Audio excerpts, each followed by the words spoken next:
Okay, so I'm not going to go on for 20 minutes like I did yesterday, but we've got a little pushback going on these days, or at least today, in regards to the topics that we've been talking about. Let's get right into it. I saw this tweet just a second ago because I was preparing to set up for John Cena and Randy Orton and their point of view in what terms of what's going on with the WWE and the Vince story. But then I saw this on X. And this is from Lex. Alexa is well on X. And apparently this is the daughter of Ashley Massaro. And we had the story of Cara Pipia, who went on News Nation and, accused Vince, and it says there at the News Nation quote tweet of covering up alleged rape, and went on Ashley Banfield to discuss it. But here we have Lex saying, Cara Pipia wasn't even a friend of my mother's when she passed. She was an ex-best friend who, since her passing, has just spam messaged me unsettling / delirious messages and has fabricated bizarre messages, etc., etc. So, we could have a situation here where, people are just trying to sort of cash in on this is their 15 minutes. This is my chance to get on. And I've said all along, these are allegations, innocent until proven guilty.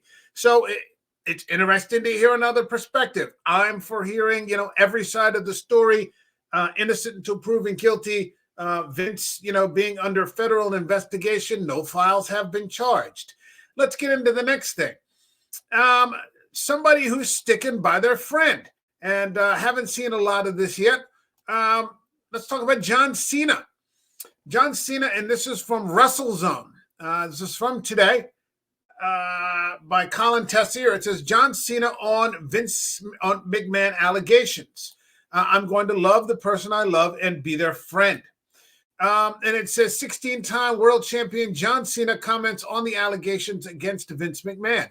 On Jan 25, and we've got into that. We're talking about the Janelle Grant lawsuit. During an appearance on the Howard Stern show, the allegations against Vince McMahon came up with Stern referring to them as hot water.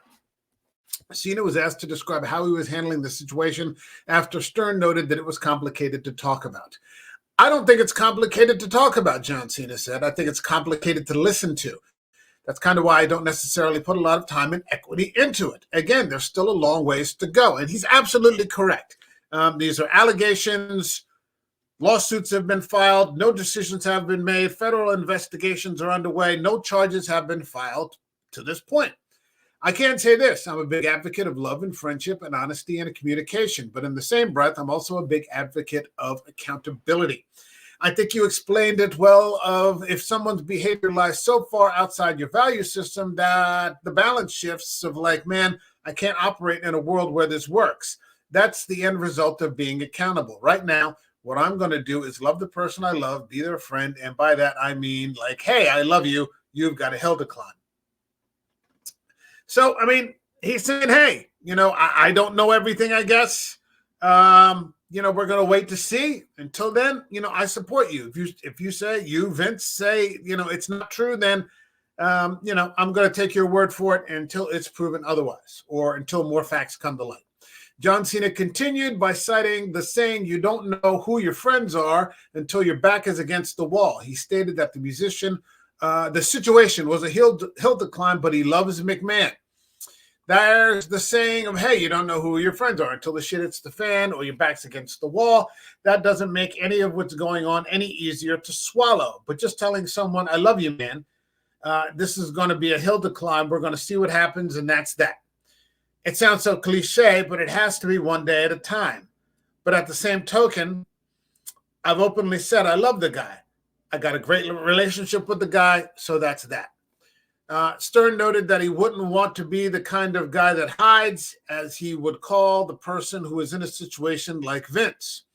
Cena emphasized that he believes communicating is helpful. He stated that the situation sucks and it was unfortunate as it also affected WWE, which I've said many times. Cena made it clear that he wants to help.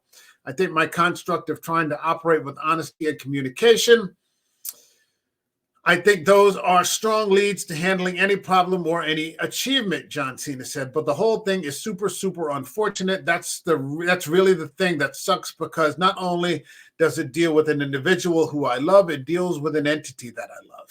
And it's one that I speak highly of. I want everyone to have the experience I had. If you're an employee at Disneyland, you want everyone to go to Disney and think it's the greatest place on earth.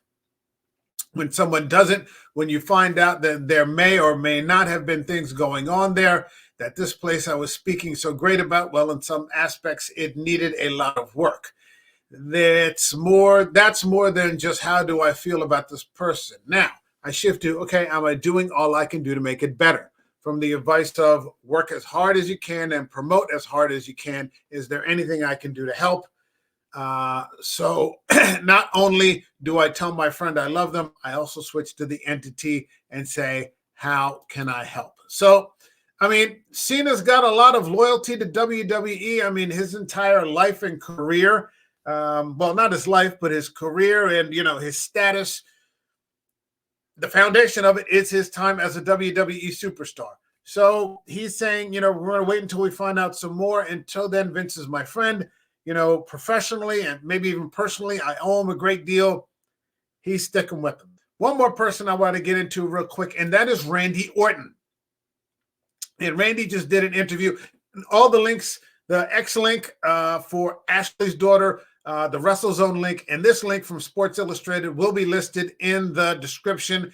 This is from today, I believe. Randy Orton on Sports Illustrated.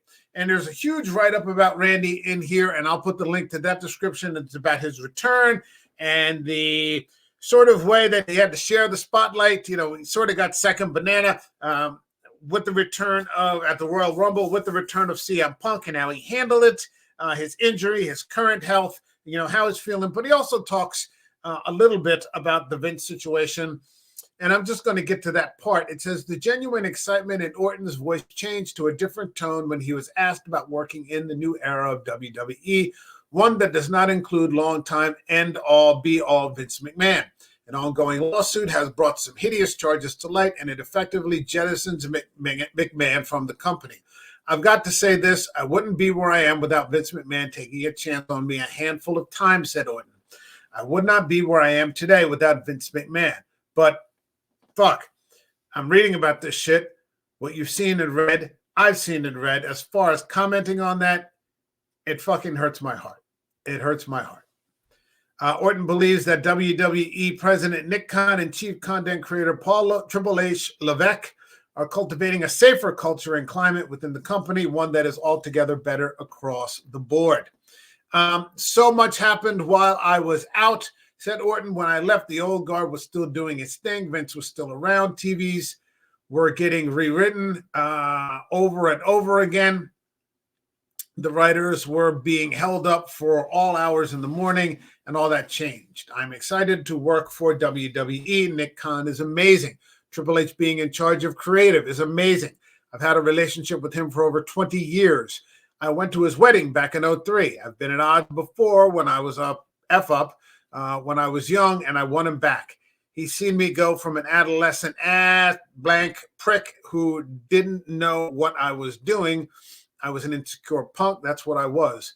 I'm the oldest sibling in my family, but he's like an older brother to me in many ways. He's always been there and had the best of advice. So, I mean, there are lots of people out there that, aren't taking a side with this. It seems, I imagine there are people that probably care about Vince very much. It hurts me. I hope that doesn't sound cynical, but I mean, I grew up watching the WWE. I go back to the days of Bruno and Ivan Putski and Ivan Koloff and Pedro Morales and Superstar Billy Graham. Andre the Giant, Big John Studd, Classy Freddie Blassie, the Grand Wizard, Alpha and Seiko, the Wild Samoans, Captain Lou Albano, all the way to today. So what got me interested in professional wrestling, living here in New Jersey, was Vince McMahon and the WWF. That's how far I go back.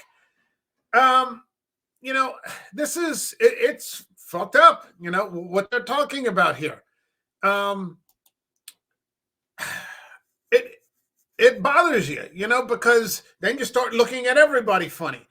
But I guess we have to wait to see how this plays out. The thing for me is that for decades, these sorts of allegations, and I've been talking about them. I had a video yesterday about Paul Roma coming forward, talking about harassment of men within the company. It wasn't just Vince. It was an entire, atmosphere of executives or high-end people that were high up in the company, bookers, so on and so forth. These have been open secrets for a long time. So this specific Ashley Massaro, this specific trafficking lawsuit and investigation, these are two individual things within a much larger decades-old narrative. And I guess we'll see what we see. So if you're like, hey, let's see some proof. Okay. If you're like, hey, we've been talking about this for decades. If you've been a wrestling fan, I hear you. I mean, either way, I hear you. I'm not asking anybody to take a side or to agree with me if I say something. But, I'm putting this information out there and we'll see how it plays out. All right. That's my video. Like this video, please. Leave a comment. One-word comment is fine. What do you think? What do you think of Cena? What do you think of Orton? What do you think of Ashley's daughter saying that, this Cara Pipia is just someone who's, she seems to be insinuating that she's cashing in. Let me know what you think. Subscribe to the channel. My thanks to everyone. We're a couple of days away from Elimination Chamber. I really am thinking about, because I get up really early anyway, and doing a live stream coverage of Elimination Chamber. We are going to be doing a Sunday review with my friend Eric from Hey Internet Eric here, and Jay King, who is a professional wrestling referee with over 1,200 matches to his name. So we're going to be in there talking about what happens on Saturday. But I'm thinking about just doing a live coverage anyway. I got to put up a YouTube poll. I said I was going to do it yesterday. Do you want to see me cover? Do you want me to live stream the Elimination Chamber? I'm going to put it up after I drop this video. All right. Thank you, everybody. Have a good night, and God bless. All right. Take care.